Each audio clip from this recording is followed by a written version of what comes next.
Hey guys, what's going on? Welcome back to Leading Edge Cricket Podcast. Today, we're breaking down the third test match of what has been an incredible summer for England, as well as looking back over that summer, talking about the highs and lows, and grading every single player that's played for England in red ball cricket this summer. I am not one, Rich is not one, but we're going to talk about them from our non-professional perspective. Rich, welcome to the podcast. How are we doing? Yeah, good. I'm happy to be the non-professional in the room. Exactly, yeah. Non-professional, single, ready to mingle. Whoa. Call Probably those jets. not. Call those jets. Yeah, I can't believe the summer is nearly come to an end. We have another two and a little bit weeks or rounds of county championship left.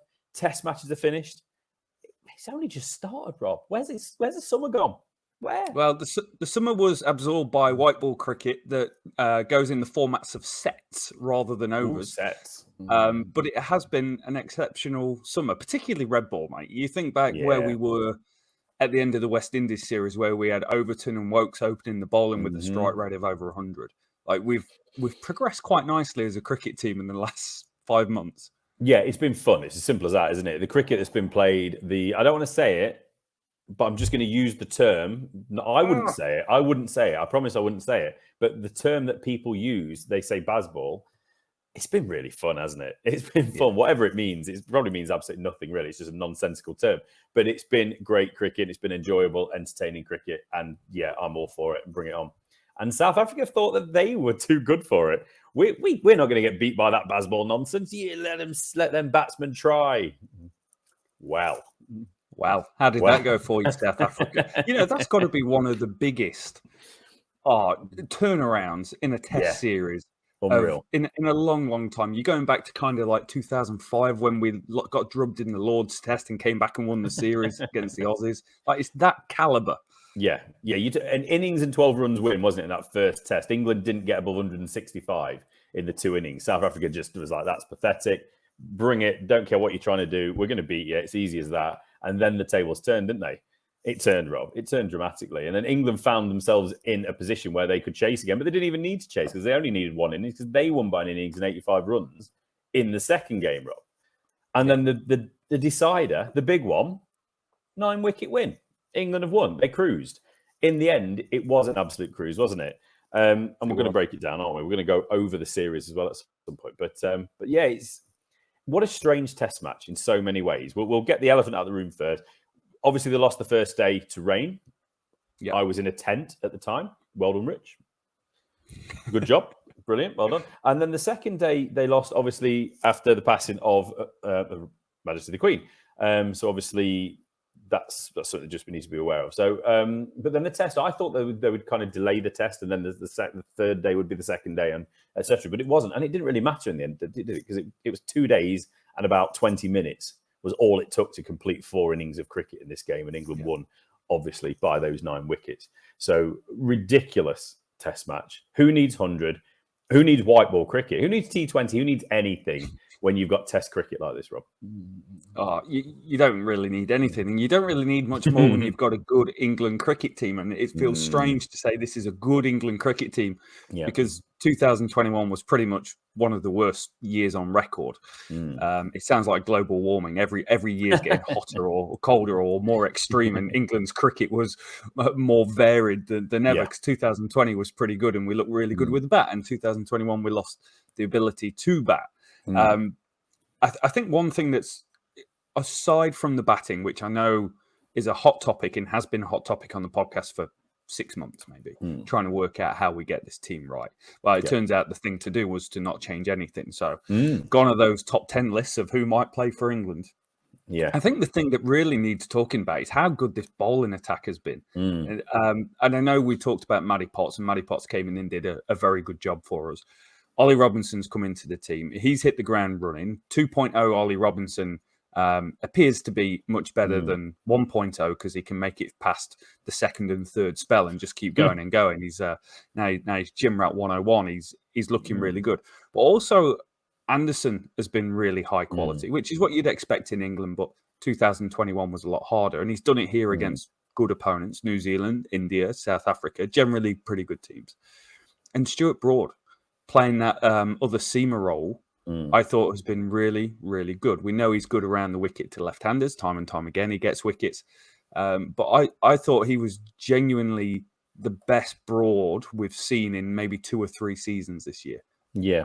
As soon as a question mark pops up with Broad, I'm not saying there was big question marks, but as soon as there's a conversation that even starts to be even considered before it's even thought about and spoken about, Broad seems to sense it and just goes firing again, doesn't he? He's been exceptional. Anderson's been exceptional. We know they've both been exceptional.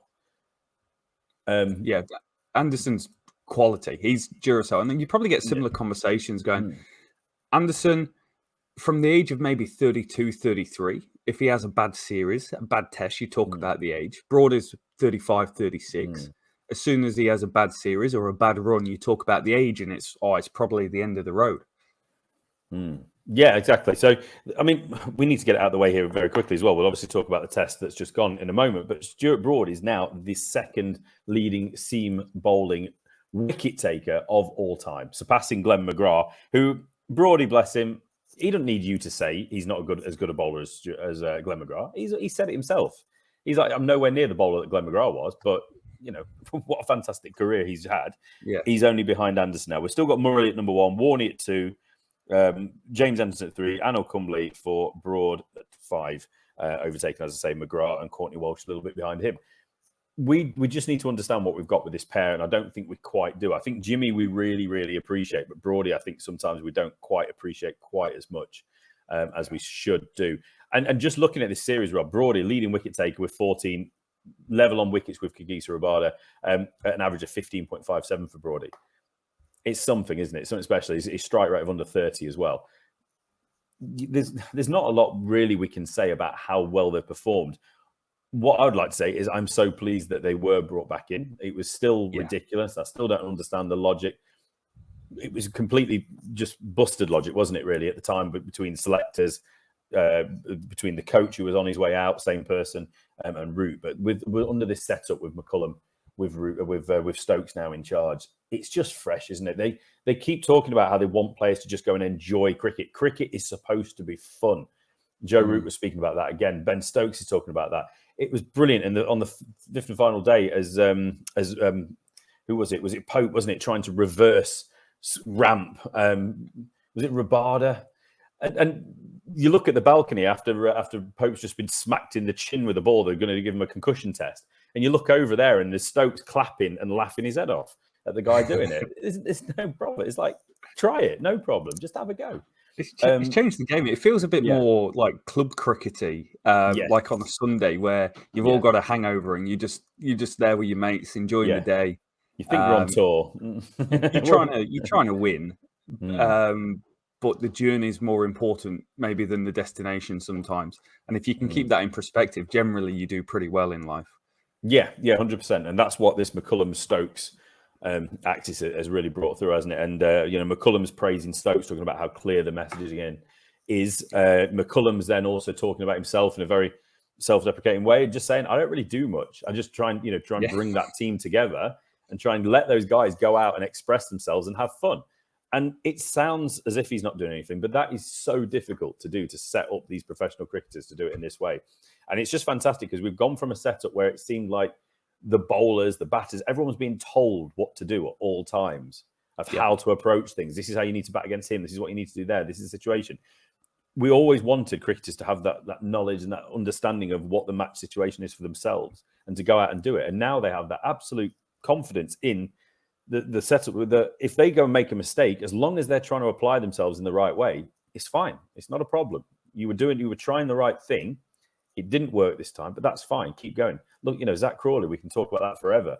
He keeps getting those opportunities because they know there's somebody in there that they want to work with, and they're going to go through a little bit of hardship in order to hopefully find the player that he is. And when Zach Crawley is unbeaten on 69 off just 57 deliveries at the end of the game, and England have just knocked off the 130 score just for the one wicket, it's a little bit of payback, isn't it? And we've not been on our own by talking about Zach Crawley, but England, they're digging their heels in with this one. They want him to be the guy, and he is going to be the guy when the Pakistan series comes around is it November time, December, 3 tests in Pakistan before they go over to New Zealand. And it wouldn't surprise me if Zach Crawley is the opener for all 5 of those winter tests. Yeah, I think he's done enough here to solidify him a little bit longer on the old rope.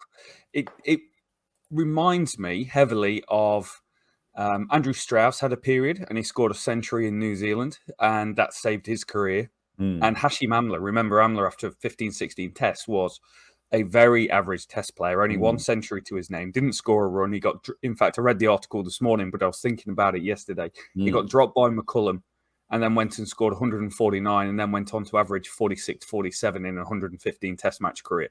If McCullum had caught that, that was the end of his career. Yeah. So it's quite nice, the symmetry between the two. But England's approach, like I tried to put some numbers behind the change of approach. So from January to March this year, we averaged 28 with the bat. That's for top 7 players. Top 7 players this summer are averaging 41.5. So seismic leap going on.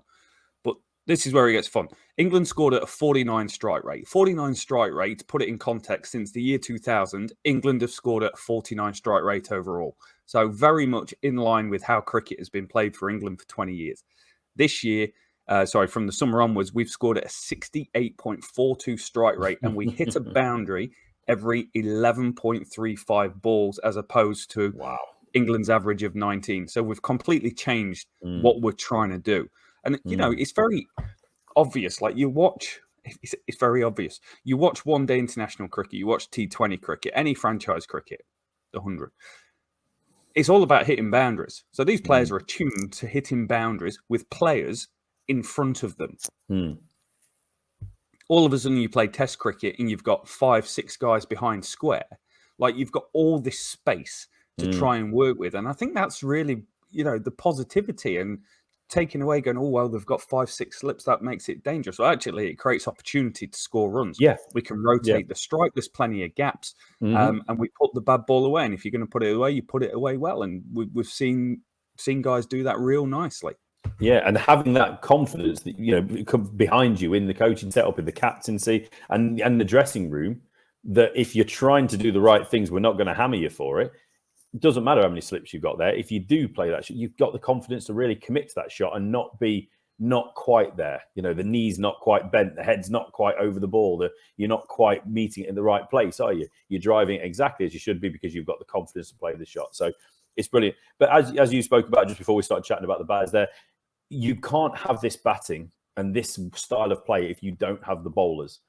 And you don't have the bowlers taking 20 wickets, and that's exactly what we have got. And we spoke about Anderson, we spoke about Broad, Ollie Robinson 2.0, as we said, has been a different guy. His short test career so far, Rob, 11 tests, 51 wickets, and averaging 19.8 with 3 5-wicket hauls. That's exceptional. You know, we don't have bowlers that average under 20 for their wickets for England. So Ollie Robinson, he's had a rough old time of it, but obviously another one, a bit like Crawley, they've got faith in him.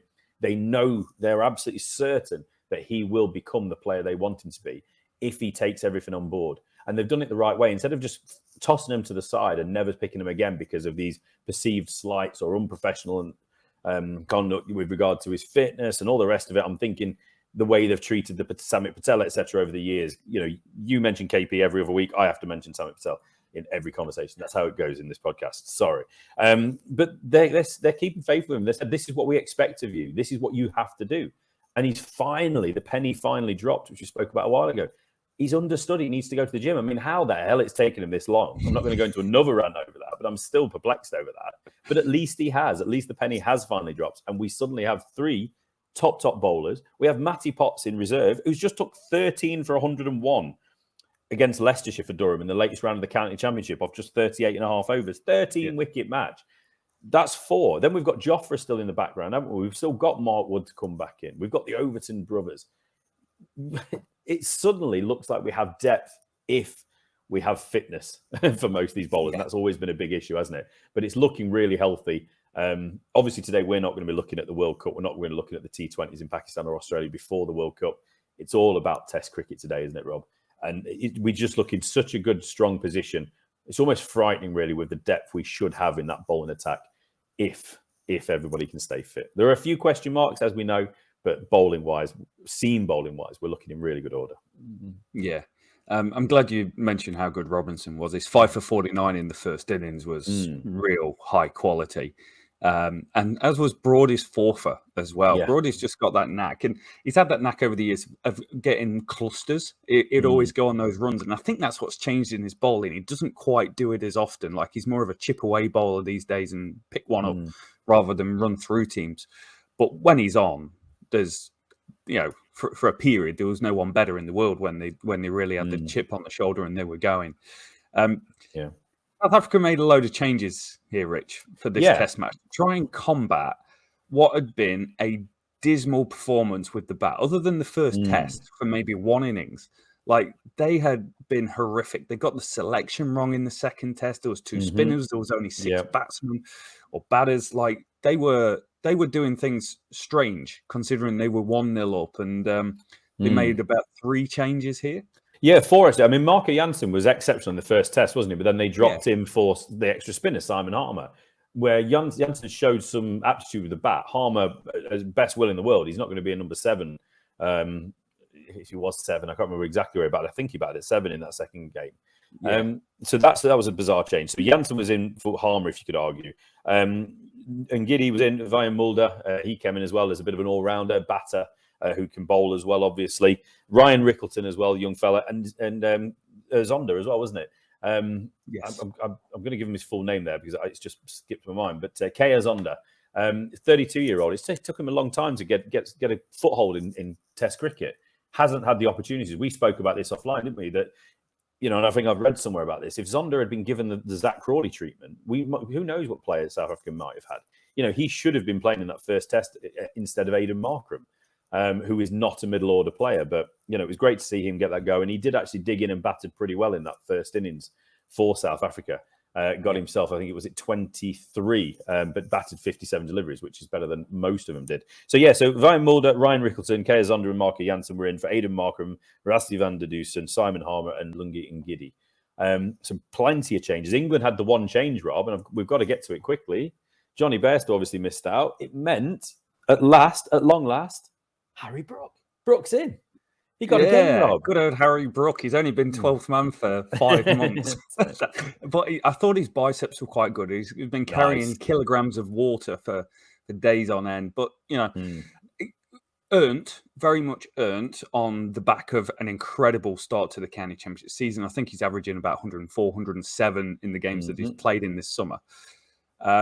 Came in and... he got out hooking, which felt very T20 100 campaign. Yeah. He tried to pull it into the stands, which felt a little T20 100 campaign. I think he's been amazing, and it's not the ideal start to his Test career, but in isolation, I'm not that bothered. We've won the game. Not many people scored runs in the game. It was difficult to play on. But it does go to show the schedule has a lot to do with it when you're bringing people into the team, because he's been stifled of red ball cricket from being in the squad and being backup, and then the 100 being in place. So this is something that needs to be taken into account when you schedule things up over the upcoming years, is going, if we've got test matches in August, late August, early September, there needs to be some red ball cricket to keep people playing red ball cricket and being red ball cricket savvy when it rolls around. But he'll get more opportunities because he's good enough, and he'll do well because he's good enough. Yeah, exactly. Yeah, it's his first taste, isn't it? It's a shame really he didn't get a chance in the second innings. Just had the one knock, didn't he? Obviously with England winning by 9 wickets. But it was great to see him in there. He was probably a little bit nervous. He looked pretty good, but he was a little bit... I don't know what the right word is really with his drive. A couple of boundaries he got quite early on. A little bit risky, a little bit flaky, hand coming off the bat sort of thing. It didn't quite look Ian Bell, Ollie Pope-esque on those drives, did it? Or Joe Root-esque. Certainly not Johnny Bairstow-esque. But yeah, he's had a first taste now, and he's going to be around for a long time, I'd imagine. You don't have the couple of summers he's had, or at least the last summer, without having some quality. So we'll see him, obviously, in Pakistan. Whether he plays is a different conversation. Obviously, you'd expect Johnny Bairstow back, but it all depends on how long his leg takes to heal after his ridiculous golfing injury. I'm going to keep calling it a golfing injury, actually. I don't care if it was just walking up a little step or a slight incline onto a box. It's just funnier if it's a golf injury. It was a golf injury. He was playing golf at the time. Yeah, I'm part of the I broke my leg club, so I'm allowed to make fun of people that broke their leg. So just get his goal. Then it was 118 all out, wasn't it? In just 36.2 overs for South Africa, Rob, and then 158 all out for England in response, which was, I believe, identical, 36.2 overs, which is quite uncanny. Ollie Pope top scoring again with 67. Root 23 and a few teenagers in there as well with the scores. Failure for Lees and Crawley in that first innings. Pope top scoring again. Ollie Pope at number 3. I think he's there for the foreseeable, isn't he? He's done enough. He's done enough for me, mate. I thought he's been he's been inconsistent, but it depends what you're trying to measure him against. We're measuring it against England's 2021 campaign, like the entirety of the season, which was our worst campaign this century. So, I think he's done pretty good. He's averaged 38. His strike rate 65. A strike rate of 65 is quite game-changing in that role. Yeah. Like, you're not just absorbing pressure, you're rotating the strike, which is something I think he does exceptionally well. Is try and rotate the strike, and that's what enables him to just keep ticking over and change where the bowler's bowling. I think he epitomises a lot of what McCullum and this era is about, and the positivity, and it's positive in a lot of things that he's doing, and he's always looking to score. He's not just looking to survive, which has been an issue with the England team over the 17 test matches where we only won one. So I like him. I was reading this morning, it's the highest average. That 38 average is the most that he's averaged in an English summer in the 4 years he's been around. So I think you look at year-on-year progress and you go, that's pretty good, Oliver. Well done. You've kept yourself in the squad, mate, and you're a shoo-in. Yeah, definitely. I mean, he's finished leading run scorer of the series. It's not to say a hell of a lot because in 5 innings he scored 179, a nice average of 44.75, 250s. Most boundaries in the series amongst anybody as well. Not a 6, but he's got plenty of 4s there, 23 of them. And when you've got a series there, when only 2 innings have gone over 200, you're not going to have the biggest scoring stats in the world, are you? So Ollie Pope, I think he's done really, really well. He's locked in there at 3 for the foreseeable. It's good to have that locked down. We've got 4 locked in. We've got Bairstow at 5 when he's back. We've got the man at 6. There's questions of where we go. Ben Folkes, we love Ben Folkes, but obviously there's always those question marks, and there will be those question marks until Ben Folkes absolutely nails his spot down with a good run of form with a bat. We know how good he is with the gloves, but there always will be that question mark. But it's still the openers, isn't it, Rob? And thanks to the England bowlers, it set up a situation where we could see what the openers had in them as well. So South Africa's second innings, 169 all out in 56.2 overs, 36 for Dean Elgar at the top. A few 20s at the top of the order, and then they went, didn't they? As we say, a couple of wickets each for Anderson and Robinson. Broad and Stokes 3 each as well. And Stokes was back to his best of trying to kill himself whilst bowling short deliveries, and just a real tough running in captain spell. Before it was just a spell, and now it's a captain spell. So that was exceptional, which then set up that 130-run target, which Lees and Crawley got after in exactly the way you would expect a Brendan McCullum and Ben Stokes-led team to get after it. It wasn't like, we've got plenty of time, lads. We've got another day at least. Let's just get on with it. Let's try and do it by the end of play. Yeah, I thought it was brilliant, mate. It's the best way to go after a small target. I can remember being club cricket, I'm talking here, quite young. Batting at number 3, I'd scored a bunch of runs, and we bowled a team out for about 80. I was batting at 3, but we put the 2 big hitters in to open the batting, and they knocked him off in 6 overs. And I was gutted, like 15 years old, gutted that I didn't get a bat. I like it. I like positivity in cricket, and I think they did a good job of it. Does it solve the problem? That's what I woke up feeling when I saw the result. I woke up, does it solve the problem? And I went, no. I come away with more questions than answers a little bit. But at the same time, I think both of them have probably done enough to secure a space on the tour. I think Crawley definitely has. I wouldn't be surprised if we see someone else opening the batting who was called into this squad, who's a left-hander that's in place for Nottinghamshire and called Ben Duckett. Maybe at the top of the order for the Pakistan series. It's a It's a really difficult one, isn't it? I mean, we're not going to get into this now in any depth, but Ben Duckett is not an opening batsman for Nottinghamshire at the moment. He has opened and he can open. And he's a great player to have been brought into that squad. As soon as Bairstow was injured, obviously Duckett was the man that was called up. Never expected to play, but he can basically bat from 1 through to 6, and he can also take the gloves in a pinch as well. He's certainly kept wicket over the years. So he's a great player to have in that squad, no matter what it is. But he does fit the profile of what you think they might want in an opener. That someone that is very positive, technically very good, but also very positive. Subcontinent as well. He's got great wrists. He can put the ball in strange places. Very good player spin. So it does beg that question, and I'm with you as well. I think whether it's my opinion or not is completely irrelevant. But Zach Crawley is in to stay for the foreseeable. They love Zach Crawley. Alex Lees, I think they very much like Alex Lees.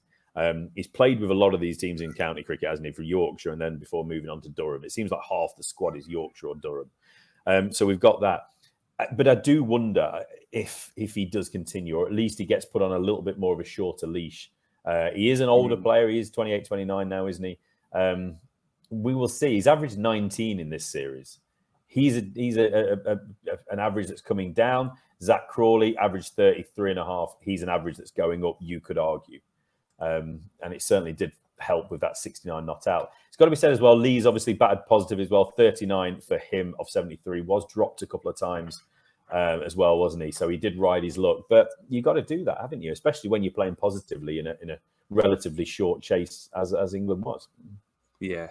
I don't feel like Lees has truly found his game in Test cricket yet. I'm not sure what he is as a Test cricketer. I know what Zach Crawley is. I know how Zach Crawley plays.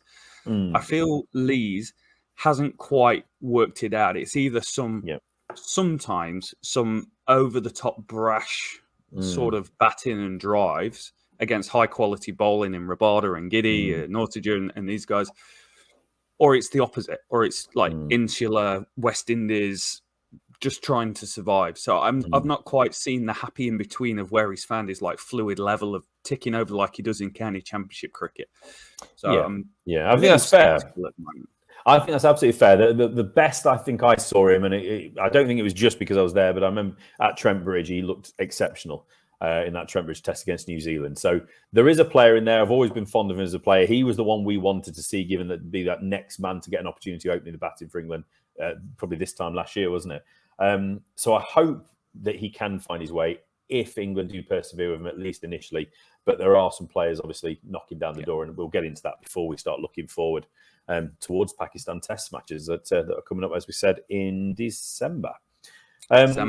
Yeah, so really, really good performance. 2-1 win, obviously, in the end, Rob. Series win. Convincing. It was that convincing that Mark Boucher's decided to look for new opportunities. And that was his last test, and that was his last game in charge of South Africa. So he's moved on now, hasn't he? I think he has taken a job. I think he said for Cricket South Africa franchise. They've got Cricket South Africa and UAE have two very large, well-paid franchise competitions starting up. Yeah, that's it. I mean, Cricket South Africa's CEO, I do apologise, Mr. Maseki. I'm not going to try and pronounce his first name for fear of offending. But he did say we are so very surprised and shocked. He told us he wants to pursue other interests and opportunities. But we're glad that he'll be there to take South Africa to the T20 World Cup. So obviously not his last game. T20 World Cup, and then he's gone. But it is weird the way they worded that. I think they were like, I have no idea why Mark Boucher is quitting. We were second in the World Test Championship, and suddenly he wants to go for what? Pursuing new interests. It's like, did he want to be an actor? Musician, maybe? Has he got a rap CD coming out? Yeah. Just the way that was worded just seemed quite odd, didn't it? But Boucher's on his way. I don't think South Africa cricket fans will be overly disappointed after the way they've absolutely just kind of given things over to England in this test series. So I'm sure they'll be looking forward to the next man coming in, because there is bags of talent in the South Africa team. Just the batting, as he had said, Boucher, and I think we can all agree on, massively let down that very, very good. Yeah, I think they have been. They are in an incredible position. They're second in the World Test Championship, just behind Australia, and a little bit ahead of Sri Lanka in third, India in fourth, Pakistan in fifth, England now in seventh, which is pretty good. We've won 7, lost 8, drawn 4 in that period. So that's a real good step in the direction for us. But South Africa, maybe he's seen that it's the end of the tether. Like, the batting is poor. It could be poor for quite a long time. Yeah. And although you've got a great bowling attack, you're probably going to get stuffed a few times and stuff other teams a few times. And maybe that's what happened in the home series against India. They lost the first test, came back and won on some good bowling performances and some gritty batting, but it can't dig you out a hole every time.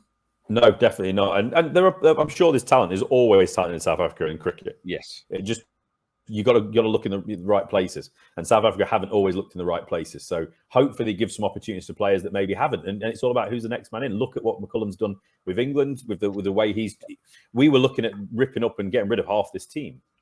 But McCullum and Stokes came in and went, hang on a sec, no, we can get a team out of this. And look at the performances and look at the games, overall team performances and games that we've won. So South Africa, I'm sure there's I would love to be taking on a team like South Africa with that bowling attack and that much depth in the bowling attack. We've not seen some of the players that were in the squad. A couple of more seamers that were there, Glenton Sturman, and there's another one whose name escapes me at the moment. But they have plenty of players that could have come in and performed very well. The batting will come. I hope Kaya Zondo gets a run. Look at what Sarah Lerwy's done. Coming in, very, very experienced first-class cricketer. He's come in and really grabbed Test cricket, hasn't he, as an opener? Done pretty well at the age of early 30s. Kaya Zonda's in the middle there as well. Give him an opportunity. You never know what he might give you with that experience. So. Yeah. No, it's good. Shall we get on to grading the English players based on their summer performance? So the way that we're going to do this, it's like being at school. You're going to get an exam mark. And I just want to give a bit of context. 2021, and I've spoken about it, was the worst batting performance we've had this century. We averaged top 7 batters, averaged 27 with the bat, strike rate of 45, and we're very poor. January to March this year, we averaged 28 with the bat for the top 7 players. Bear in mind, that's hugely bolstered by Bairstow and Root, and then a strike rate of 49. And from April Bazball area through to the end of this test match, we've averaged 41 with about top 7, a strike rate of 68. That 68 is the best.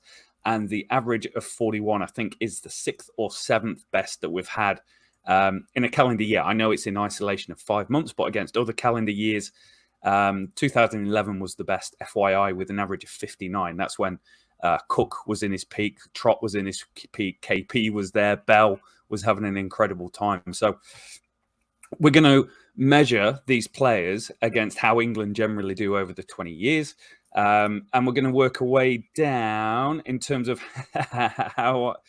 I'm going to change that. I was going to say how I thought they'd performed, but we're going to do it in terms of runs. And starting at the top. Okay, right, let's go. At the top then, Rich. Yep. Johnny Bairstow, 6 test matches this summer, obviously missed 1. Yep. Out 9 times, not out twice. 681 runs, a highest of 162, an average of 75.66, a strike rate of 96.59. Get on with it, Johnny. Outstanding. England normally score at a 49 strike rate, mate. That's insane. 4 centuries, 150.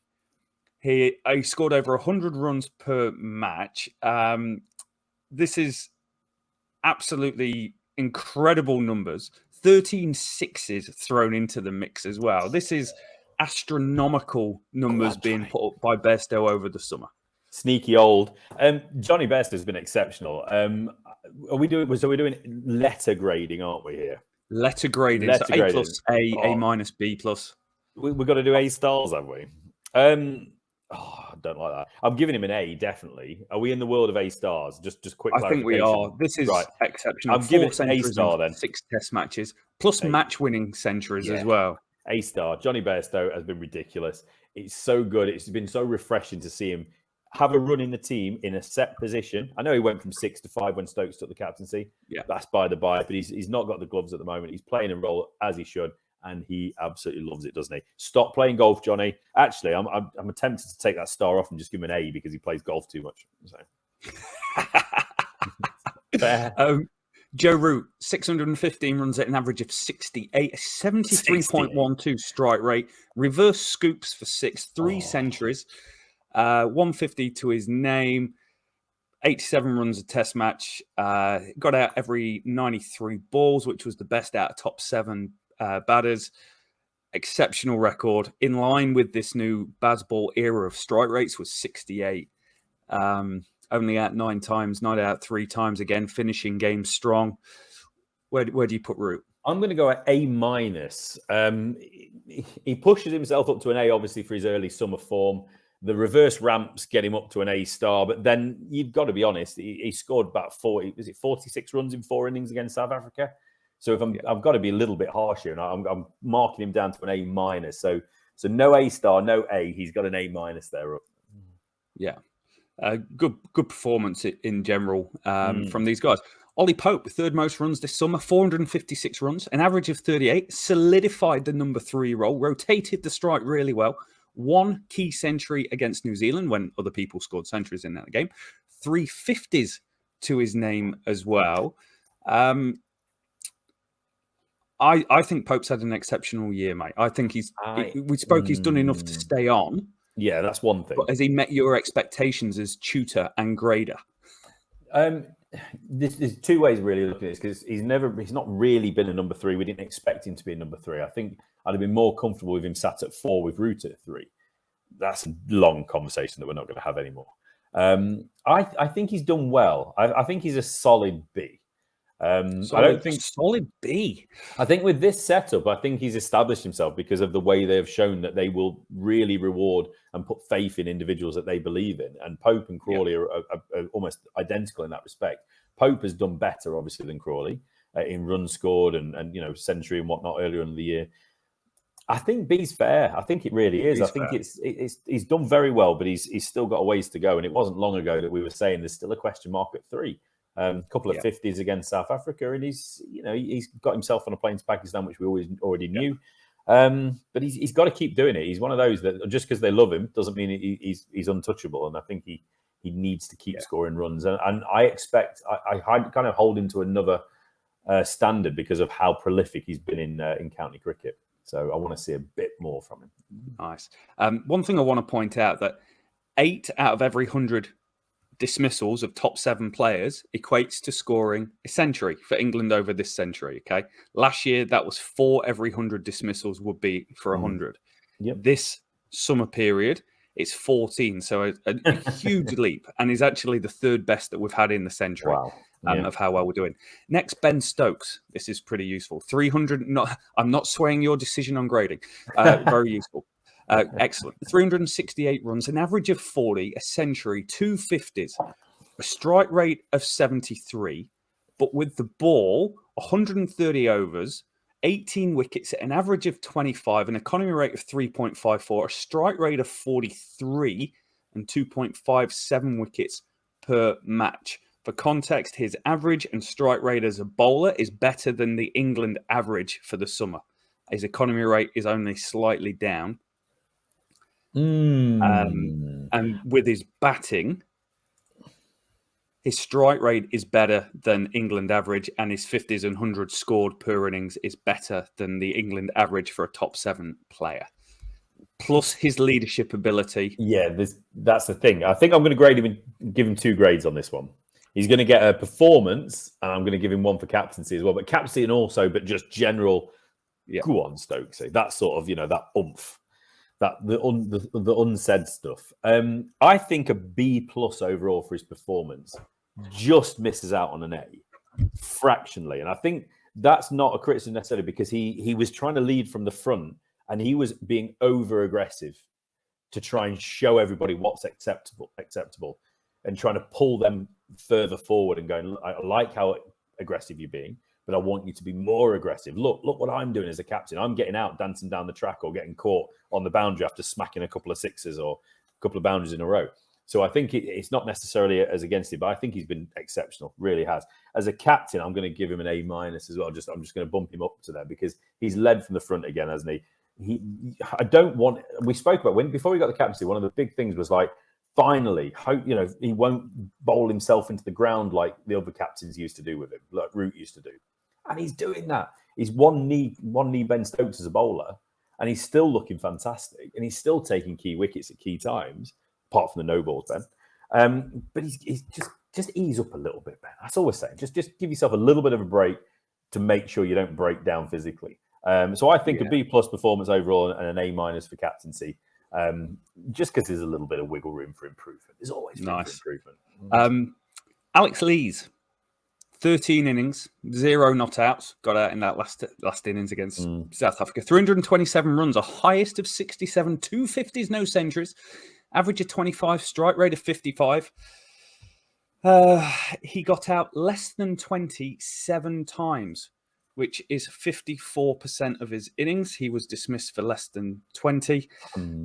That's a problem. That's way higher than England's average for top 7 of 43%. Print that on a t-shirt. That's a problem. That's a problem. What his strike rate was okay, but he didn't fulfill the role I wanted as an opener, getting out every 45 balls. No, I think I'm not going to beat around the bush this one. I'm going to give him a C, a little bit of a C me after class, Alex. I'm a little bit disappointed with him because I was such a big fan of him. I think there's still a player in there at test level. I think the going away now and having a bit of time off will do him the world of good. I think obviously a few conversations behind the scenes with McCullum and Stokes, etc., clarifying what they want from him. Go away, have a rest, have a little holiday, work on your game a little bit, get ready for Pakistan. I think he's in pole position, but I think he will need to score some runs very quickly in the Pakistan series. I think he's not got a long run. So. C. I'm sorry. Can we barter with that to a C minus? If you want, I'm not going to argue with that. I'm not going to be any harsher. I can't give him a D. That's too bad. But yeah, okay. I'm going to come back to Crawley. I feel like everyone's waiting on Crawley. Where does he sit? Next, Ben Folkes. 240 runs from 6 games. He missed 1 game for COVID. Average 40 across the summer. A strike rate of 47, very reasonable. A century of 50. 26 boundaries. 40 runs per game. Criticism, 83% of his outs were for 20 or less. So there was a lot of low scores in there, but there was a good finish against New Zealand. There was a 50. There was a century to his name. And he was pretty tidy with the gloves. What do you think? I'm thinking B minus. B minus. B minus is fair. It's an average of 40, but it's exacerbated by 2 really good innings. Yeah, love him. I mean, A star for the hair. I think he's got great hair. That's what we need to say. Great. Thanks, mate. So, not you, not that ridiculous hair. I can't speak. Let's move on. No more talk about hair. Why did I mention hair? This is not the good hair podcast. Touching on other batters, Sam Billings played a couple of games, only batted once, scored 36. Really hard to grade. Incomplete. What do you give Billings? Oh, come on. I mean, that's harsh, isn't it? I mean, I'll probably say C. He's done okay. Middle of the road. Harry Brook, 1 game, 12 runs. Out hooking.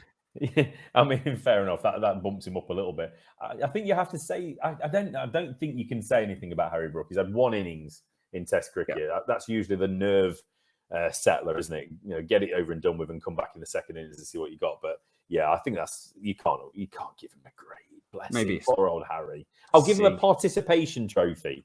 He can have a certificate to say he took part. Well done, Harry. Well, yeah, got little sticker. That's nice. Yeah, got a sticker. Hey, stickers are important. My 4-year-old cried at gymnastics when she didn't get a sticker at the end because they made it a gymnast of the day rather than everyone comes in and has a good time. She's 4 years old. No beef there with me. No, of course not. Zach Crawley, 276 runs, played every test match, batted 13 times, 1 not out at the end, averaged 23 across the summer. Strike rate of 57, 150. 67% of his outs were for less than 20, which is higher, but he's an opener, and openers have generally averaged about 23, 24 across the summer, so he's no different to anyone else. Where'd you go? I really don't know. I'm just looking at Zach Crawley's stats at the moment. He's 51 innings in Test cricket for 1,363 runs. Bear in mind, he's got a top score of 267. That's nearly 50 innings for 1,000, basically 200. Well, sorry, 1,100 runs, isn't it? I I shouldn't laugh. He's certainly a lot better than I am. You're literally laughing at his stats. It's like someone pulling up my play cricket stats. I know, that's what I'm thinking. I don't think I scored more than 20 runs this year for the first team, but average over 40 for the twos, that's my level. Zach, what do we do with you, Zach? I mean, they love you. He must be a great guy. He must make a mean cup of tea. Can I give you context? Yeah, go on then. He scored less runs than Alex Lees. He averaged less than Alex Lees. He scored less 50s than Alex Lees. His strike rate was only 2 above Alex Lees. You boxed me in. And his balls per dismissal, crikey, was worse than Alex Lees at 40. Did he not and the last time I saw Zach Crawley, Trent Boult was walking around New Zealand with him in his pocket. Oof. But when did he get did he get 100 this summer? Have I dreamt it? When did he get his second 100? Because he's only got 2. Obviously, one was. He got one against the West Indies. That was it. So yeah, I did dream it. I must be having dreams about Zach Crawley getting hundreds. Yeah, that's probably why he's still in the team. That's what's been going on with McCullum and Stokes as well. Zach Crawley, good lad. I like him a lot. Obviously, the setup like him even more. I was going to give him a B-, but you've boxed me in now. He's got to go. I'm going to sit him at a C alongside Alex. So Alex Lees is at a C-. No, well, I'd said C to be fair. So I'm matching, I downgraded him the grade. So a C-. I mean, if you want to. I mean, you're the harsh one. I mean, you're the one moaning about kids not getting stickers. So C-. There's a big gulf between what Lees and Crawley have done and what Ollie Pope has done, averaging 38 for a B. So yeah, C- is probably there or thereabouts, but the knives are being sharpened. Oof, aren't they just vicious, man? Vicious. I am vicious. On to the bowlers. Yeah, going to start low. We're going with Matt Parkinson.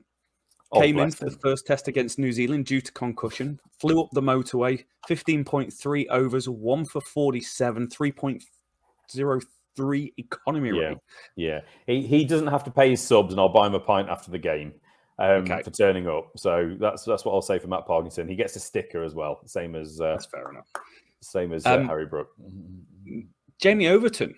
This is an interesting one. Joverton. Yeah, wheels, and scored 97 on debut. Let's not forget about that. But 37 overs, 2 wickets, bowled with gas. Yeah. 73 gas. Oh, that's expensive. 73 average, 3.94 economy rate. So it was expensive. He didn't take that many wickets.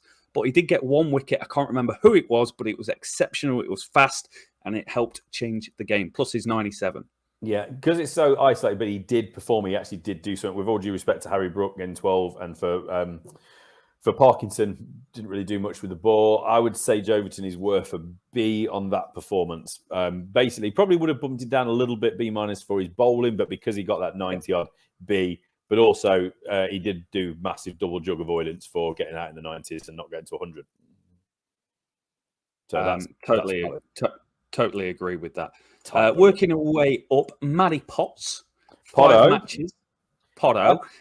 County Championship star. 20 wickets at 28, Rich. Economy rate of 3.06. Very much in line with what England were conceding. Yep. And a strike rate of 54.8, which feels very Test match average. Happy? Yeah. I've been really, really happy, and I think it's been a great story. I mean, he must have been on their radar before the start of the summer, but to see a player hit the ground running in county cricket, take wickets galore, a bit like what Robinson was doing at the start of last summer, and then get the opportunity and then show what he's got. He kept getting good players out. I think he's another. I think I'm going to go B. Do I want to go B-? B- maybe, something around there. I'll let you decide. I think he's been brilliant. I think it's a shame. He kind of maybe lost a little bit of gas, as the summer wore on. But he's obviously had a bit of a rest, hasn't he, after he's been dropped, and then he goes and takes 13 wickets. The quality is there. He's there or thereabouts, this team still. So much more to come from Matty Potts. And I will always call him Matty. I'm not calling him Matthew. It's not right. To throw in context, last year, England took 229 wickets at an average of 29.82, went at an economy rate of 3, and took wickets at a strike rate of 59. From April to September this year, we've taken 127 wickets at 26. Economy rate slightly up at 3.14 and a strike rate of 50. So huge improvements across the board. So I think Matty Potts maybe slightly below average to the performance of the team throughout the summer, but against what we generally are, I think he's been quite exceptional. Yeah. Joe Leach from Worcestershire, Jack Leach from Somerset, 196 overs, maybe underused, 16 wickets at 36, a key 2 fifers, a key 10 for against New Zealand, which won us the test on a turning pitch. His average is below where we are. His strike rate's below where we are as a team, but his economy rate was slightly higher. Happy? I think I've been really happy with him. Obviously, start of the summer, it was all the talk about they clearly don't trust him. But they've shown as the summer's gone on, that they do trust him. And he's played with that. And you can see that they've got the confidence and the backing. I know we asked the question, didn't we, of what's been your highlight of the summer? And forgive me for not remembering the name. I didn't realize we were going to talk about this. But the fact that they've given him confidence and they've backed him is a highlight of the summer, because he's just been a bit of an afterthought. I suppose we'll play him if we have to, but they've really backed him, and he's played well. And I think it's a difficult one to grade, because you've got to grade the performance rather than the opportunity, because he's not bowled as much as a lot of players probably would have done over the summer. And the one time it did turn, he took 10 wickets and won the Test match. Yeah, so I don't think you can say he's an A or anything, but I think he's a solid B. Just for when called upon, he's done a really good job. Yeah, and I think the only way you could mark him down a little bit is for trying to knock himself out of the game for doing a roly-poly off the boundary and going for a concussion. So, I mean, come on, what were you doing, Jack? Yeah. Ollie Robinson. Robbo, 12 wickets at 15. So in the economy rate 3.09, slightly above England average. 6 wickets per match is astronomical. That's above Broad, Anderson, probably anyone in Test cricket at the moment. That's exceptional. 1 fifer, strike rate of 29. My performance plus calculator tells me that in the games that he played, he is the best bowler England have had. Yeah, I mean, when he plays, he's been superb. But what's the best ability, Rob? Availability. Yes. I've got there. I've learnt it now. Everyone's favourite. I had poor availability. Yes, you did. Especially when you left and joined another club. That wasn't very good availability for me. Right, anyway, Robinson, I think we have to be quite careful on this one, because we can't get over the top with what he's performed. No recency bias going on here. He wasn't deemed fit enough to play most of this summer for the England Test side. He wasn't actually fit enough with injuries. So he's been exceptional, but I think he still has to sit in the B box. B. The B box. He's in the B box for me. I don't really care which way. B box. Sorry, I thought I wasn't sure if it was B box or B plus. I think that's reasonable. I think if he played more Test matches, then it's a different conversation. If he'd have played more Test matches and performed like this, he would have been A star. It's simple as that, isn't it? But he would have got a stamp. Yes. Broady. Broad out. Top wicket taker of the summer. 29 wickets at an average of 27.17. Economy rate 3.36, but Broady generally does bowl slightly fuller and try and take wickets. Strike rate of 48.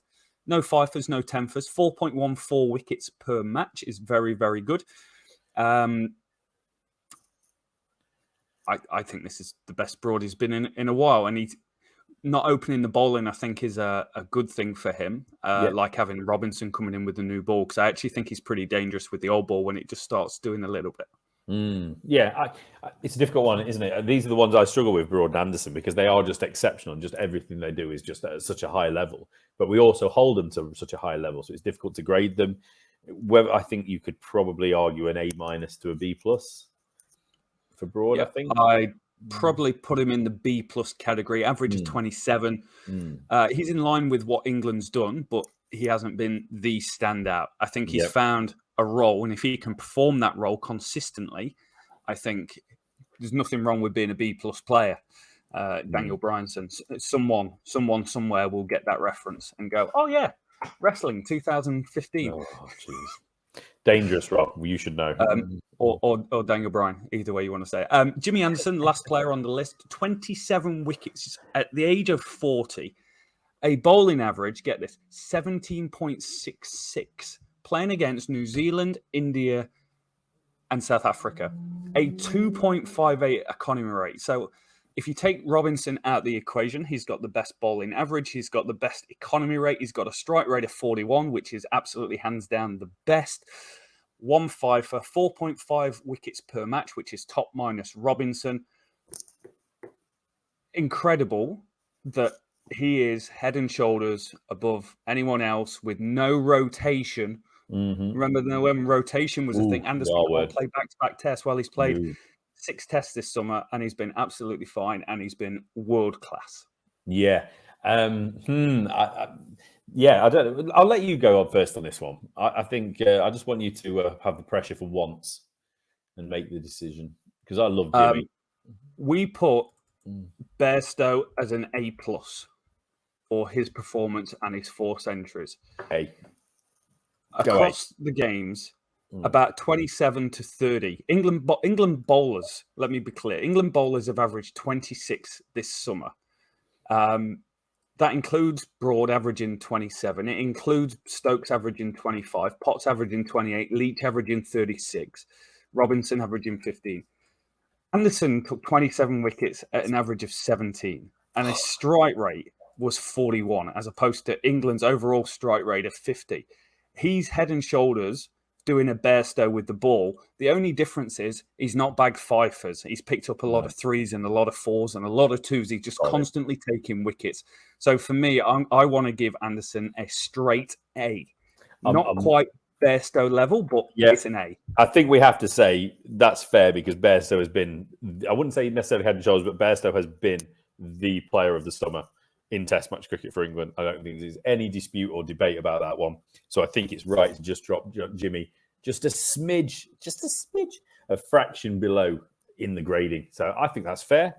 Yeah. And there's some happy people there. They've got the participation trophies. They've got the little stickers. Everybody's happy. Everyone's going home after the end of season presentation night. They're all good. They've all got something. Everybody's happy. It's interesting. So we've got Anderson A, Stokes B+, Broad B+, Overton, Robinson, Leach and Potts B, Parkinson C. So I think that's pretty fair, but that shows that you've got a team that's really performed quite nicely. With the bat, we've got Bairstow at an A+, Root at A-. Then we get into Stokes with a B+, great with the bat, average 40, less than team average with the ball. Pope B, Folkes B-, Billings and Brooks C's, and Lees and Crawley C-.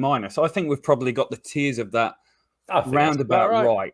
Yeah, roundabout right. There could be deviation in the comments going, I'd give him a D. I'd give him an F.